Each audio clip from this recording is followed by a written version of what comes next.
lagi ada sinyal-sinyal apa di pair mata uang apa di hari ini tanggal 24 Januari 2023 ya. Kita coba tes dari euro. Euro secara time frame 4 jam dia posisi kemarin itu ada bearish engulfing ya di sini ini ya. Cuman setelah dia sentuh di EMA 20-nya bergerak mantul naik lagi ya, karena kalau cara trend line dia juga masih bullish ya, karena masih di atas EMA 50-nya belum break.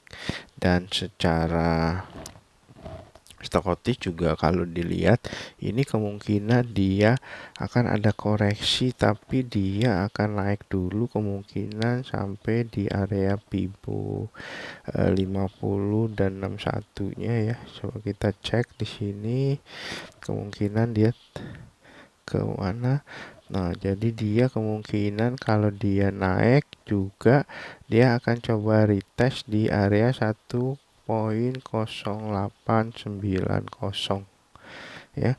Habis itu kemungkinan akan ada rejection.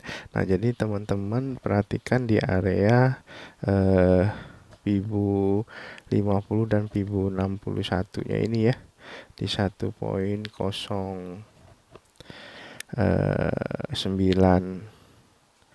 Coba kita cek ya. Di sini area Fibo 60 1.0897 ya, 90 lah ya.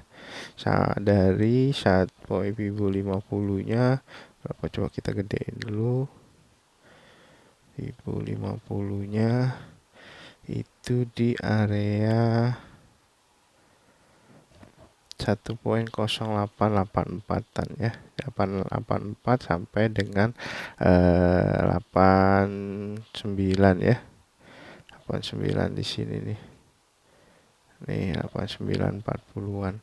Kenapa di situ? Kalau kawan-kawan lihat juga di sini ada area imbalance-nya nih ya, di 8880 sampai di posisi yang sekarang 8787 ya.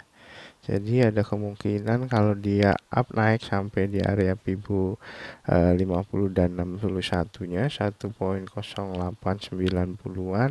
Nah, kawan-kawan perhatikan di situ, kalau misalnya ada rejection, kawan-kawan boleh open posisi short dulu untuk Euro USD ya. Coba kita lihat di time frame H1-nya ya. Time frame H1-nya benar posisinya, kemungkinan dia akan arah naik dulu ya, karena di sini juga RSI-nya sudah di atas 50 dan Fibo dan stochastisnya juga areanya naik dari area oversold-nya ya. Dan secara ADX juga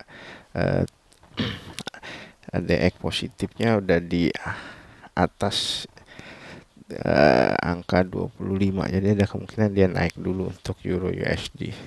Coba kita cek pair mata uang yang lain. Untuk GBP USD ini kemarin lumayan cukup volatil juga ya, dari atas ini resistennya ya. Kalau kawan-kawan perhatikan ini ada resisten di sini ya, 2430-an, dan supportnya itu di posisi sini aja nih, deket nih 1.2330. Nah, jadi kalau kawan-kawan perhatikan nanti jika mau short, karena memang ini trennya masih bullish ya di H4-nya. Jadi kawan-kawan ada baiknya sih kalau mau pasang counter trend nunggu dia sentuh di area resistennya yang di sini ya. Nah, nanti kalau misalnya di sini ada rejection, nah kawan-kawan boleh open posisi short ya. Cuma kalau posisi misalnya sekarang kawan-kawan mau posisi buy, pada prinsipnya dia sudah di tengah jalan ya. Dan sebenarnya dia sudah masuk di area Fibo-nya ini. Fibo 50 dan 61-nya nih kalau kita lihat di sini. Tuh. ya. Dia area 50 dan 61-nya. Jadi ada kemungkinan jika dia mau koreksi nanti akan koreksi nih di angka-angka yang sekarang, atau dia posisinya di 2398 sampai 2400.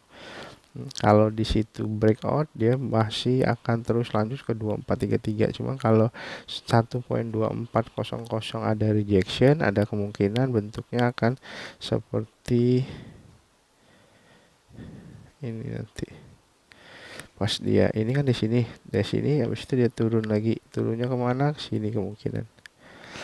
Ya, cuman ini kan time frame-nya yang H4 ya. H4 ini agak lama mainnya. Nah, kalau kita balik ke H1 ya, ada kemungkinan dia naik sampai ke 24 ke Fibo 50-nya, ini set Fibo 61-nya, habis itu dia turun gitu grafiknya. Nah, jadi titik krusialnya di sini nih 1.24 ini, dilihat ada rejection enggak.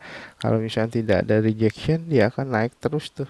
Nah, hati-hati kawan-kawan, paling kalau mau posisi shortnya nunggu di posisi GBP USD-nya masuk di area resistennya ya.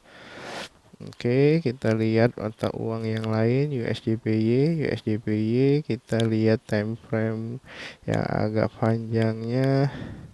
Posisinya masih bearish, masih di bawah moving average 200-nya. Cuman kondisinya dia sudah sampai resistennya nih, kalau kawan-kawan lihat ya, resisten yang di sini ya.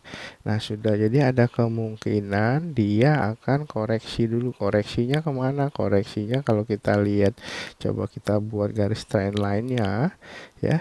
Nah, di sini jadi ada kemungkinan kalau dia masih akan melanjutkan tren naiknya ya sampai ke EMA 200-nya. Jadi dia bentuknya akan seperti ini nih koreksinya, nanti turun ke sini, habis itu dia naik lagi ya. Bisa naik lagi ke sini, baru dia turun lagi sini. Nah, itu untuk yang USDPY. Jadi kalau posisi sekarang jujur kita coba mau nge-short dulu boleh, cuman memang kawan-kawan harus perhatikan stop lossnya ya. Nah, kalau ngelihat kenapa saya bisa bilang untuk USDPY kalau misalnya kawan-kawan nge-short boleh, karena posisinya satu dia sudah sampai di resistennya ya. Dan kalau kita besarin ya, dia posisi stochastic sama RSI-nya juga sudah masuk area overbought banget sini ya. Dan di sini juga dia sudah ada tanda candle rejection. Jadi kalau misalnya kawan-kawan short di posisi sekarang 130.58, nah kawan-kawan nanti TP-nya bisa di posisi 130.10 atau 129.80 ya. Tinggal kawan-kawan atur saja yang kawan-kawan enak. Jika sudah profit dan merasa cukup, jika ada pembalikan arah, cepat-cepat di close saja profitnya. Seperti Aussie semalam nih. Aussie semalam ini posisinya luar biasa volatilnya ya. Dari yang semalam dia naik sampai 70 something gitu ya, 7040-an, habis itu dia turun ke 0,69 6960-an ya. Jadi yang kemarin yang jual 6980, saya bilang TP di 6950, itu sebenarnya 6960-an sudah bisa TP. Saya TP di situ. Nah, untuk Aussie ini sebenarnya ada peluang untuk kawan-kawan lakukan open posisi short kembali. Kenapa? Yang pertama, dia sudah sampai di area resistennya ya. Cuman memang lagi-lagi ini trennya masih bullish ya. Jadi kita memanfaatkan momen-momen koreksi saja. Seperti posisi yang sekarang, kalau dia ngelihatnya nanti ada retesting di posisi 7040-an sampai 7070-an. Kalau kawan-kawan mau short juga boleh. Kenapa? Karena dari sisi stochastic dan RSI-nya dia sudah over boot banget, jadi ada kemungkinan dia akan koreksinya sampai mana. Nah, kalau kita ngelihat koreksinya ada kemungkinan cuma sampai 69, 60, 69, 70-an ya, dites di situ. Coba kita lihat yang di time frame yang H1 bener sama posisinya ya, trennya juga masih bullish ya. Kalau kawan-kawan lihat ini trennya masih arah tren naik, cuman dia sudah ketinggian, jadi ada kemungkinan dia akan koreksi dulu. Koreksinya sampai mana? Nah, itu tadi 69, 60, 69, 70. Jika nggak sampai pun, kalau misalnya dia di posisi 69, 80-an, kawan-kawan saya sekarang dan sudah profit ya, di taking profit aja ya. Jadi ada kemungkinan dia cuma sampai sini nih, 69 berapa nih, trendline di sini di 7008, atau di area support selanjutnya di sini ya, di sini 6974 sampai 6986. Karena kalau lihatnya dia ada area imbalance-nya. Area imbalance-nya itu kita gedein dulu. Nah, di sini nih area imbalance.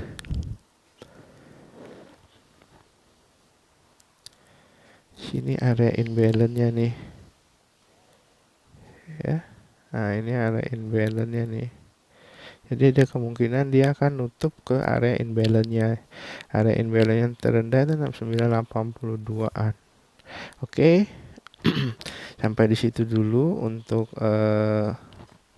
peluang hari ini ya, teman-teman. Silakan ditonton videonya dan diikutin mana yang menurut teman-teman sesuai. Oke, salam cuan.